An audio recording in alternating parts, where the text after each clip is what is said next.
Assalamualaikum warahmatullahi wabarakatuh. Perkenalkan, nama saya Sekar Anita Putri, NIM 1324102112. Di sini saya akan menjelaskan tentang menganalisis sejarah dan perkembangan kurikulum di Indonesia. Selamat mendengarkan. Assalamualaikum warahmatullahi wabarakatuh. Perkenalkan, nama saya Sekar Anita Putri, NIM 1324102112. Di sini saya akan menjelaskan tentang menganalisis sejarah dan perkembangan. Di sini saya akan menjelaskan tentang sejarah dan perkembangan kurikulum yang pernah berlaku di Indonesia. Sejarah perkembangan kurikulum Indonesia telah mengalami berbagai fase yang mencerminkan perubahan sosial dan politik negara. Ada beberapa fase penting dalam sejarah perkembangan kurikulum di Indonesia. Yang pertama itu ada Rencana Pelajaran 1947, jadi disebut kurikulum 1947. Kurikulum ini dibuat tepat setelah 2 tahun peristiwa proklamasi kemerdekaan. Penamaan kurikulum ini awalnya masih menggunakan istilah Belanda, yaitu Leerplan, karena pada masa itu Indonesia berada dalam pergolakan akibat agresi militer Belanda besar. Lalu yang kedua ada Rencana Pelajaran Terurai 1952, yang dimana pemerintah melakukan penyempurnaan terhadap kurikulum 1947 di tahun 1952. Kurikulum ini mengatur pembahasan topik tiap mata pelajaran dengan kehidupan masyarakat harus berkaitan. Lalu yang ketiga itu ada Rencana Pendidikan 1964, yang dimana konsep pembelajaran dalam kurikulum 1964 ini yaitu lebih berfokus pada pengembangan moral, kecerdasan emosional atau artistik, keterampilan dan jasmani.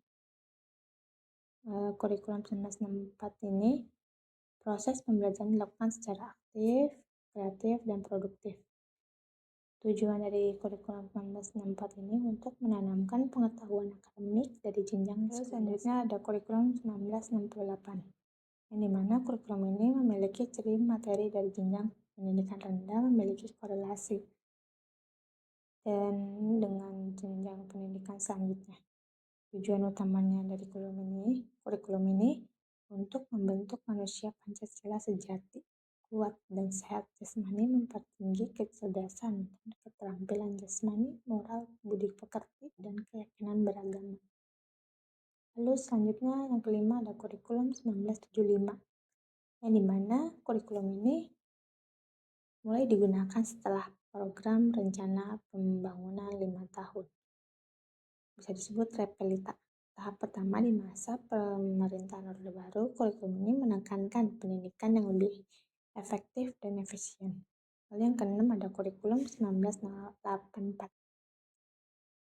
Di tahun 1984 ini terjadi lagi perubahan kurikulum Indonesia karena kurikulum sebelumnya dianggap lambat dalam merespon kemajuan di kalangan masyarakat. Lalu yang ke-10 ada kurikulum Kurtilas, di mana kurikulum yang diterapkan pemerintah menggantikan KSP 2006. Kurikulum ini menekankan pada pembelajaran berbasis kompetensi dan pendekatan saintifik. Tujuannya dari Kurtilas ini untuk membentuk siswa yang aktif, kreatif, inovatif, dan mampu menghadapi tantangan abad ke-21. Ada 4 aspek penilaian dalam Kurtilas ini, yaitu pertama ada aspek pengetahuan, keterampilan, sikap, dan perilaku. Lalu yang ke-11 itu yang terakhir kurikulum Merdeka, yang dimana kurikulum Merdeka ini diperkenalkan oleh Kemendikbudristek pada bulan Februari 2022 sebagai langkah untuk mengatasi krisis pembelajaran, disebut learning crisis, yang cukup lama. Selain itu, kondisi ini diperparah akibat pandemi COVID-19 yang banyak mengubah proses pembelajaran tatap muka menjadi pembelajaran jarak jauh, bisa disebut PJJ. Lalu yang ketujuh ada kurikulum 1964 dan suplemen kurikulum 1999. Kedua kurikulum ini dibuat dari hasil kombinasi kurikulum 1975 dan kurikulum 1984.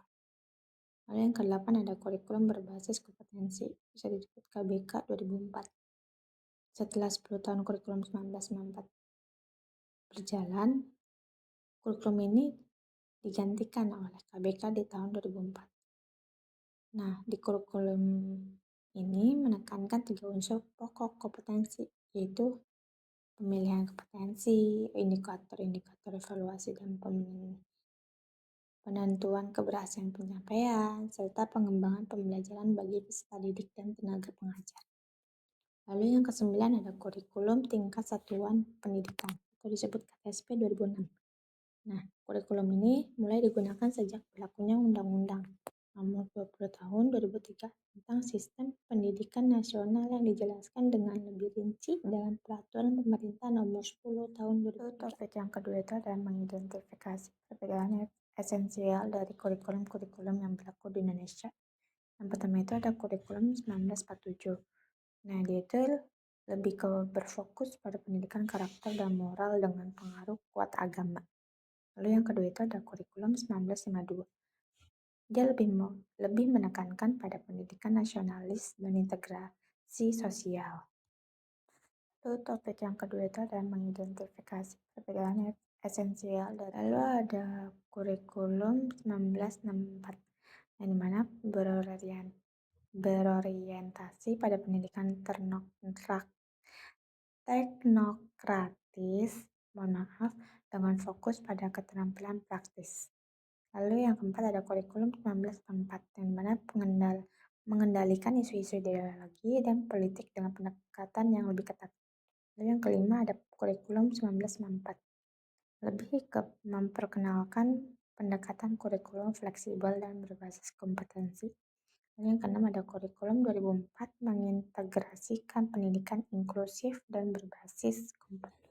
Yang ketujuh itu ada kurikulum Kurtilas menekankan pada pendidikan yang berbasis kompetensi, integrasi ilmu pengetahuan, dan penerapan teknologi dalam pembelajaran. Yang ketujuh itu ada kurikulum Kurtilas menekankan pada pendidikan yang berbasis kompetensi, integrasi ilmu pengetahuan, dan penerapan teknologi dalam pembelajaran.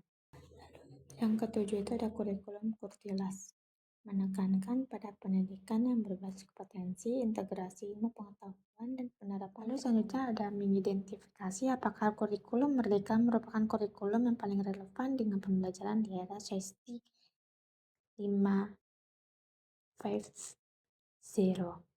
Kurikulum Merdeka cenderung lebih relevan dengan pembelajaran di era SAISTI 50 karena fokusnya pada pendidikan yang berbasis kompetensi, integrasi ilmu pengetahuan, dan penerapan teknologi dalam pembelajaran. Nah, pendekatan ini tuh lebih mendukung keterampilan abad 21, seperti kayak berpikir kritis, kolaborasi, dan kreativitas yang sangat dibutuhkan dalam masyarakat modern yang terhubung secara digital. Sekian dari saya, kurang lebihnya mohon maaf. Wassalamualaikum warahmatullahi wabarakatuh. Sekian dari saya, kurang lebihnya mohon maaf. Wassalamualaikum warahmatullahi wabarakatuh. Sekian dari saya, kurang lebihnya mohon maaf. Wassalamualaikum warahmatullahi wabarakatuh. Sekian dari saya, kurang lebihnya mohon maaf. Wassalamualaikum warahmatullahi wabarakatuh.